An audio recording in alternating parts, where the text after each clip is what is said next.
Assalamualaikum warahmatullahi wabarakatuh. Bismillahirrahmanirrahim.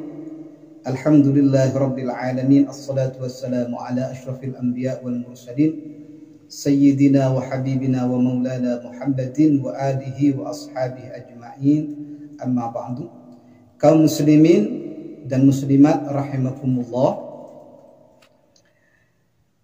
Sering kita dengar tentang kesunahan membunuh cicak. Bagaimanakah sesungguhnya? Apakah membunuh cicak itu memang benar-benar sunnah atau bagaimana? Maka kesempatan kali ini saya ingin membahas tentang hukum membunuh cicak. Kemudian kenapa cicak itu dibunuh? Atas motif apa cicak itu dibunuh? Pertama, yang perlu kita ketahui adalah Rasulullah Sallallahu Alaihi Wasallam itu diutus ke dunia ini adalah sebagai rahmah. Nah, maka terkesan kalau Rasulullah membunuh atau menyuruh membunuh cicak, maka ini terkesan Rasulullah itu kejam. Padahal Rasulullah itu penuh rahmah. Ya. Jangankan pada manusia, sesama hewan pun tentu Rasulullah juga rahmah. Karena beliau adalah rahmatan lil alamin. Ya. Dan begitu agungnya akhlak Rasulullah sampai Rasulullah Sallallahu Alaihi Wasallam dalam Al-Quran disifati wa innaka la'ala khuluqin azim, dan sesungguhnya engkau Muhammad berada di atas akhlak yang paling agung. Nah, lantas kenapa Rasulullah memerintah atau menganjurkan membunuh cicak? Dalam hadis disebutkan man qatala wasghan fi awwali darbatin lahu mi'atu hasanatin wa fi tsaniyah duna dzalik wa fi tsalisah duna dzalik. Ya. Dalam riwayat itu dijelaskan barang siapa membunuh cicak dalam satu kali pukul, ya, maka orang yang membunuh ini akan mendapatkan 100 kebaikan. Kalau dalam 2 kalinya, maka tidak sampai 100. Kemudian selanjutnya di bawahnya itu berikut sampai cicaknya mati. Nah, kaum muslimin dan muslimat rahimakumullah, ya. Kenapa cicak itu dibunuh? Saya nukilkan dari sebuah referensi, yang mana referensi ini saya ambil dari kitab Syarah Sahih Muslim. Di sana dijelaskan, qala ahlul lughah, ahli bahasa Arab itu menjelaskan al-wazghu wa samun abras jinsun. Cicak dan samun abras. Samun abras itu cicak besar yang belang, berarti tokek. Itu jinsun, sejenis. Berarti cicak sama tokek itu sejenis, kalau dibunuh sama-sama mendapatkan pahala. Ya. Kemudian fasamun abras huwa kibaruhu. Ya. Maka tokek ini adalah paling besarnya cicak. Ya. Wattafaqu ala anna al-wasghah minal hasyarat al-mu'dhiyat. Dan para ulama sepakat bahwasanya cicak dan tokek ini tentunya karena sejenis minal hasyaratil mu'dhiyat itu tergolong hewan yang menyakitkan. Apakah menggigit? Tidak, cicak tidak menggigit. Maksudnya menyakitkan bagaimana? Bisa mendatangkan penyakit. Oleh karenanya Rasulullah memerintah agar supaya cicak ini atau tokek ini dibunuh. Dalam riwayat juga dijelaskan kenapa Rasulullah Shallallahu Alaihi Wasallam memerintah agar cicak itu dibunuh. Kemudian Rasulullah bercerita bahwasanya tokek itu di masa Nabi Ibrahim dibakar. Tatkala semua hewan ingin memadamkan api, hanya tokeklah atau cicaklah yang berusaha justru membesarkan. Dengan cara bagaimana? Ditiup. Oleh karenanya Rasulullah merintah. Di sini terkesan Rasulullah balas dendam. Tidak, Rasulullah tidak membalas dendam. Tapi justru karena tokeklah yang menyakiti Nabi Ibrahim, maka diperintah. Tapi hakikatnya bukan itu. Hakikatnya setelah diteliti oleh ulama, ya, bukan itu. Dan perlu diketahui bahwasanya apapun yang diperintahkan oleh Allah dan Rasulnya itu selalu mengandung kebaikan untuk yang menjalankan perintahnya. Termasuk anjuran atau perintah membunuh cicak ini. Itu ada kebaikan untuk yang membunuh selain kebaikan pahala.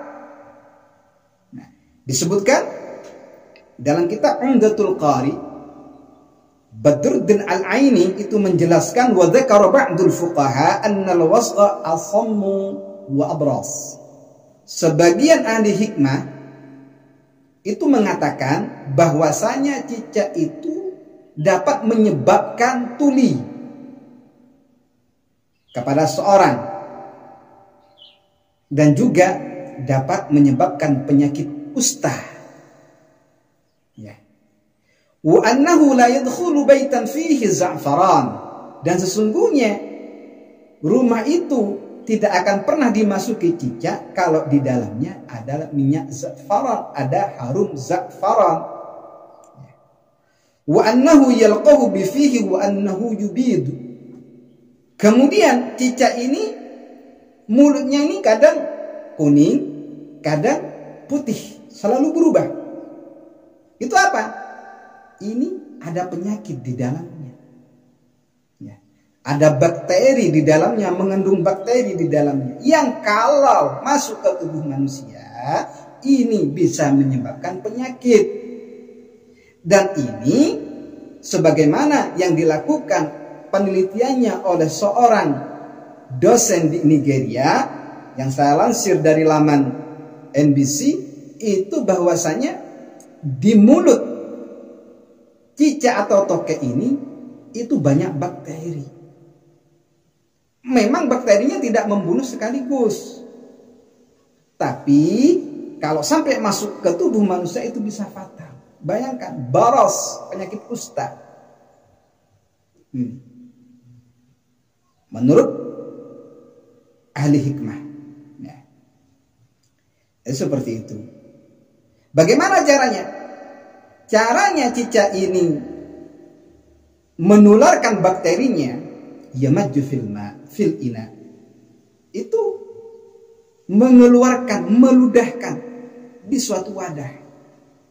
Ya, fayanalul insana min dzalika makruhun azim. Maka kalau hal ini sampai digunakan, wadah ini sampai digunakan oleh seseorang, ya, maka akan menimpa kepada orang itu hal-hal yang kurang positif. Dan ini makruh hukumnya. Makruh. Ya. Wa idza tamakkana minal mirhi tamarragha fihi. Kalau cicak ini menemukan garam, tamarragha fihi, maka cicak ini akan membuat lubang. Ya. Wa yasiru dzalika madatan litawalludil baras. Kemudian dari lubang itulah lahir bakteri atau zat yang menyebabkan penyakit baras. Nah, seperti itu. Jadi bukan dikarenakan Rasulullah itu membenci cicak, tidak. Oleh karenanya jangan asal ada cicak dibunuh. Kalau cicak di luar rumah, ya tidak usahlah kita bunuh. Tapi kalau ada di rumah, silahkan dibunuh. Ya. Bahkan sebagian lagi ulama mengatakan cicak yang seperti apa yang ada pada zaman Rasulullah. Samakah cicak yang sekarang dengan cicak yang di masa Rasulullah? Karena saya rasa cicak-cicak yang ada di rumah itu tidak membahayakan. Buktinya banyak, tapi orang-orang nggak apa-apa.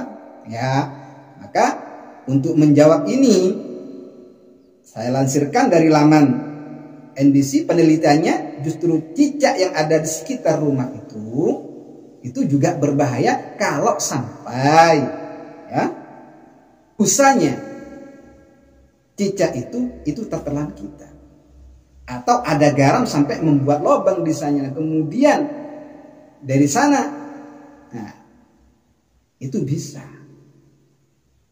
seperti itu. Makanya dari sini, kalau makanan sudah bekas cicak, lebih baik kita buangnya atau kita cuci bersih. Kenapa? Khawatir ada bakteri yang disampaikan oleh ahli hikmah di sini itu terjadi kepada kita. Jadi dasarnya Rasulullah membunuh atau memerintah membunuh cicak itu bukan atas dasar benci, karena Rasulullah sendiri itu adalah rahmatan lil alamin dan akhlak beliau itu sangat mulia. Dan demikian pula, selain cicak itu menyakitkan, cicak itu terkadang suka motori. Pas enak-enaknya, kadang cicak itu keluar kotoran pas kena baju kita. Itu kadang seperti itu. Oleh karenanya, cicak ini termasuk hewan yang bisa mengganggu aktivitas ketenangan kita. Seperti itu. Jadi buanglah persepsi bahwasanya Rasulullah memerintah karena Rasulullah itu balas dendam atau kejam. Itu tidak benar sama sekali.